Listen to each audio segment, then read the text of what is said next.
The Bering Sea had always been a frontier, an expanse of black water, violent wind, and shifting temperatures where few ships dared to linger. But in the early 1970s, the United States Navy kept returning there, navigating beneath storms and ice as if the ocean itself were holding something the world was never meant to see. Deep under the cold waves, far below the reach of satellites or patrol aircraft, a cable stretched across the seafloor like an artery. It carried every whisper of the Soviet Pacific Fleet: orders, coordinates, secrets, doubts. A single line of communication that connected Russian naval bases to Moscow. Until one day, America discovered it. Operation Ivy Bells began with a rumor, an intercepted fragment of information that hinted the Soviets were using undersea cables instead of radio transmissions to hide their communications. For years, U.S. intelligence struggled to penetrate Soviet naval codes. Some believed the Pacific Fleet operated entirely free of American surveillance. But others suspected something else. If the Soviets had abandoned radio, they must have built something underwater, something physical, permanent, and vulnerable. The search took months.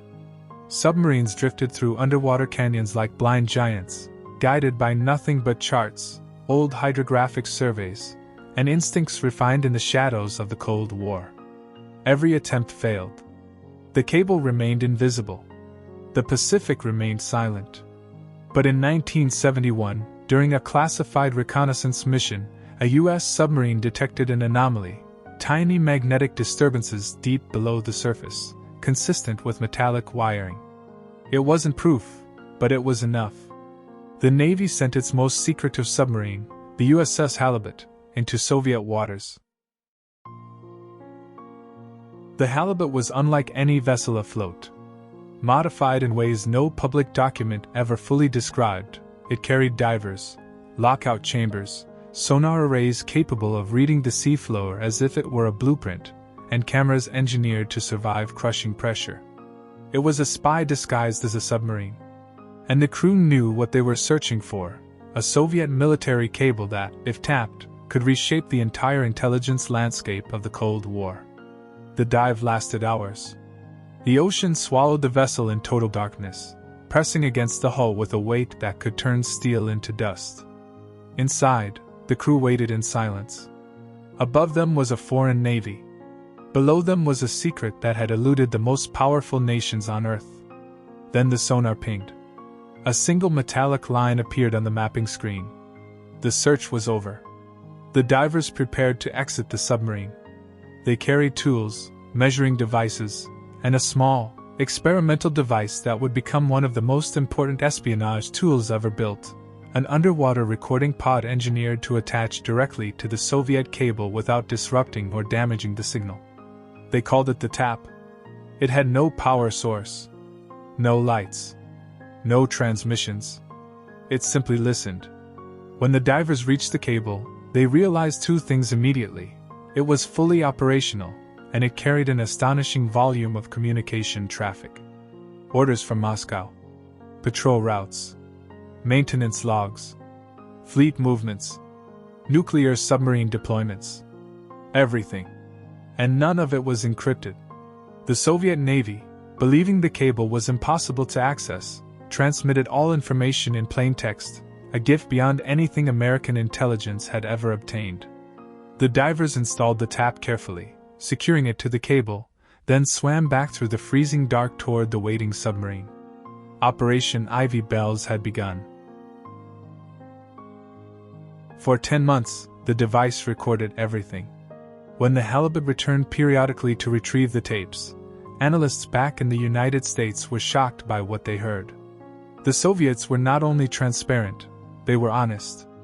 Their internal communications revealed vulnerabilities, fears, miscalculations, and strategic decisions that had always been shielded behind radio silence. The recordings became so valuable that senior intelligence officers demanded regular updates, sometimes daily, sometimes hourly. The information fed into the NSA, CIA, Navy intelligence, and even the Oval Office. Decisions were shaped by it. Strategies rewritten. The United States understood the Soviet Pacific Fleet better than the Soviets understood themselves.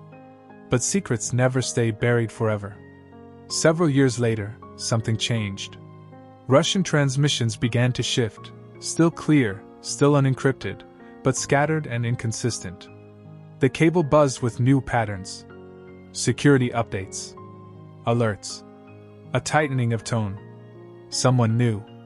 In 1981, the truth emerged.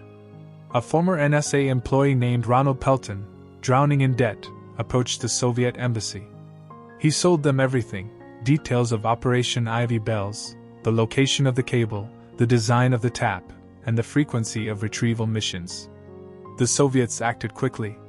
When American divers returned for another recording, they discovered the cable severed. The tap was gone.